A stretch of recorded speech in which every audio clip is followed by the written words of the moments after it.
This program is rated PG. It contains themes and scenes which may not be suitable for very young audiences. Parental guidance is advised. Be advised that the views and opinions of the hosts and guests do not reflect those of the station.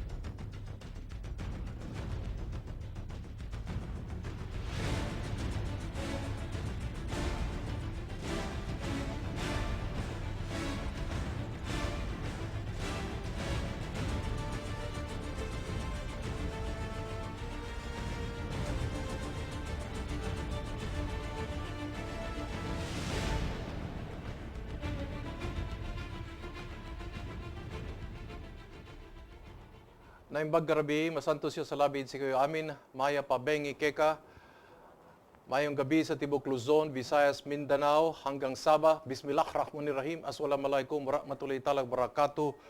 Ako po si Eric Espina. Ito po ang inyong nag-iisang republika. Alam niyo po, ipinalabas ng pamahalaang Noynoy Aquino ang tinatawag na inclusive, comprehensive na usapang pangkapayapaan patungkol po sa pagkakaroon ng Bangsamoro. Ito po ang dalawang ginamit na salita, comprehensive, inclusive, tungo po sa pagkakaroon ng pinal na kapayapaan doon po sa Katimugang Mindanao.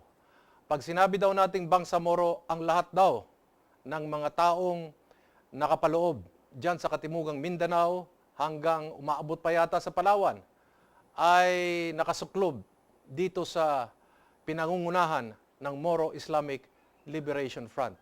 Ngayong gabi, tatalakayin natin, tama bang sabihin na itong pinasok ng ating pamahalaan ay comprehensive, inclusive, at totoo bang magiging susi sa pinal na kapayapaan. Tonight, we have invited His Royal Highness Prince Omar Kiram of the Sultanate of Sulu and His Excellency Count Hep Martinez, Royal Ambassador at Large. Good evening to both of you. Good evening. Good evening. Ang una pong tanong, no, this is I made this as an introduction. These are the two modifiers that was constantly being used by the Aquino administration. This is going to be an inclusive peace agreement, and this will be also comprehensive. On the first point, is it inclusive? We do not see it as being inclusive because the Moro National Liberation Front was excluded in this agreement. So it cannot be inclusive, but only one-sided agreement favoring the Moro Islamic Liberation Front. How would you say it's inclusive when they were only dealing with one group? Mm-hmm. They signed the agreement with one group. That alone says it's not. And when it comes to the word inclusive, where is the Sultanate in all of this? Well, Were you consulted? Did the they Royal talk to you? Sultanate of Sulu and Sabah was not consulted, nor was given any opportunity to express our sentiments that to have peace and lasting stability in Mindanao would be to provide equal recognition and equal representation of all combatants. If only one group is represented, then it cannot be an inclusive peace. We are concerned and apprehensive that the Bangsamoro Agreement may further polarize already the divided community of Mindanao, that may turn to more chaos and disorder and future. How about the word comprehensive? Is it a comprehensive peace agreement? comprehensive? No one really even knows what's in it, right? So what is comprehensive? Comprehensive, do you agree? Is it a comprehensive peace process, comprehensive peace agreement? The word comprehensive means it's encompassing. Yes. And we believe that by excluding the Moro National Liberation Front and by excluding the Royal Sultanate of Sulu and Sabah into the equation, it cannot be comprehensive. In other words, this is a one-sided agreement favoring the Moro Islamic Liberation Front Okay. that will not bode well to lasting peace and stability in Mindanao.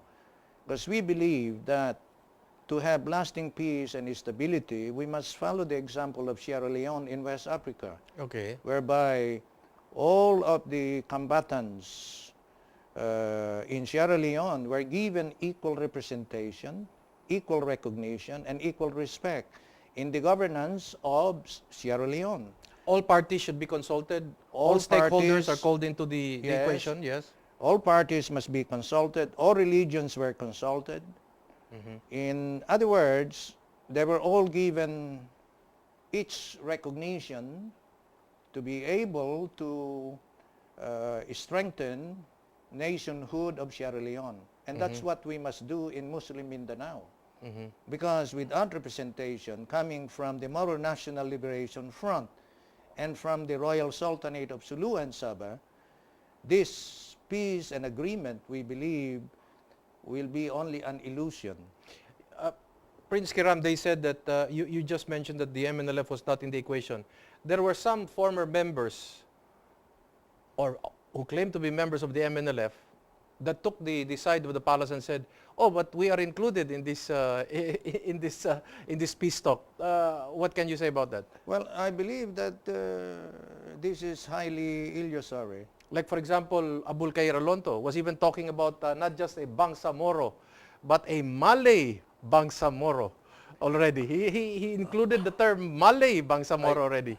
I questioned the council spokesperson of Ambassador Alonto on this matter because we were at the forum and he said that the basis for replacing Chairman Miswari was because he was a criminal.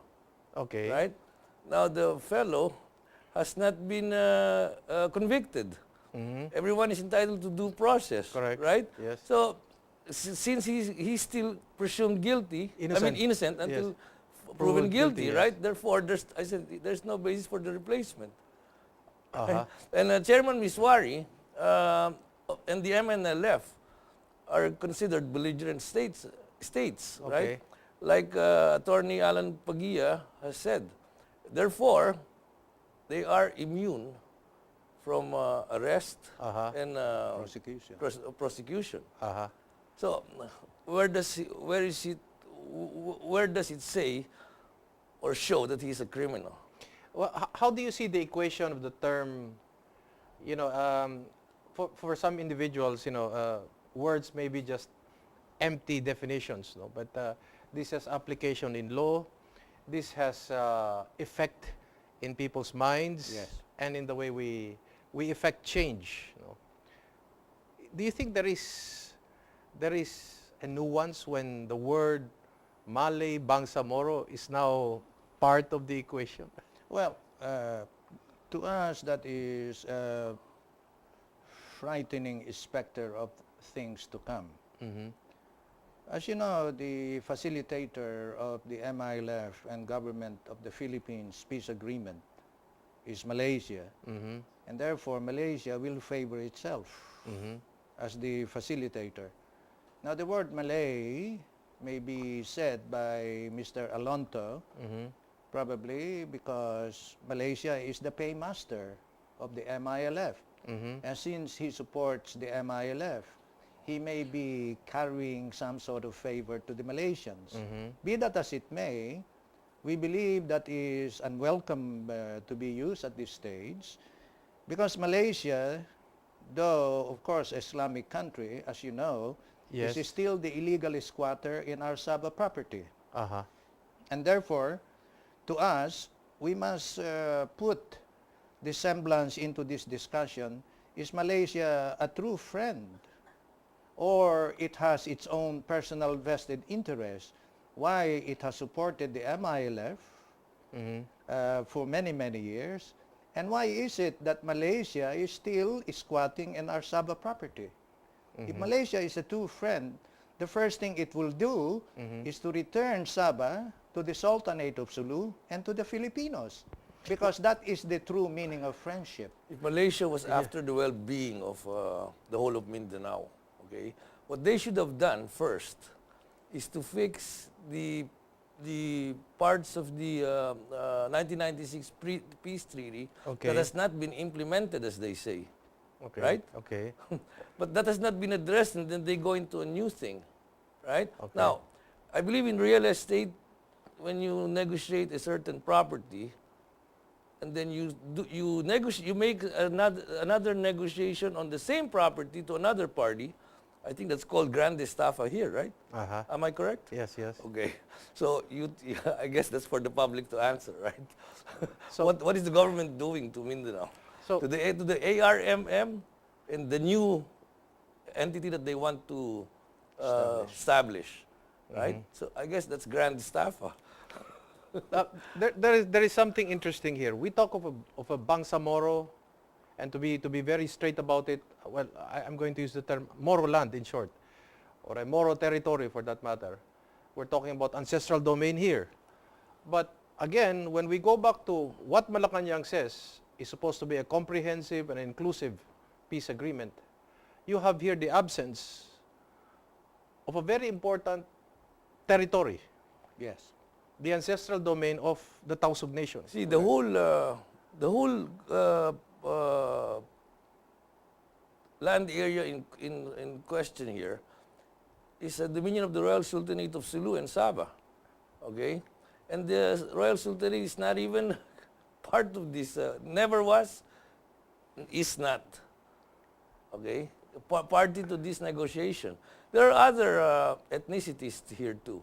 Were they involved? The Lumads, you mean to say? Lumads and there are others. There are also... Christians. there How are about the also- Christians? Christian and the regular settlers that have Right? already been there, yes. Everybody from Manila handled the negotiations, but I don't think any locals were. This is like an elephant inside the room. You talk about Moroland, and Sabah is not there. Yes. Exactly. Is anybody noticing this? Is the I- Aquino administration noticing this, or are they purposely saying this is a totally different discussion and it should not be part of the equation in the peace process? I remember sometime after the first meet of His Excellency President Aquino with the chairman of the MILF in Japan, and then when they had the breakthrough, I don't know, advisor Leonin, Marvic Leonin, Marvic he was in Leonin. a forum, and somebody asked him, why was the topic of Sabah not brought up? Yes. And he said, they, referring to the MILF, did not bring it up. I mean, it's not for the MILF to bring it up. It's for the government to bring it up. It's a patrimony of the country, right? It is within why, the Why are interest, they yes. pointing at the MILF? The MILF are not Tausug. Of course, and they have their own vested interests, right? Why blame it on them? Prince Omar, I can see you're leading not just a Tausug Nation effort in this case. Like, for example, His Excellency here, Hep Martinez is not Tausug, but he is joining in this effort, which is actually a mirror of a national effort in trying to recover Sabah as a territory. This is above all this. It's about what's right and what's not. And you know. So what does that say to you when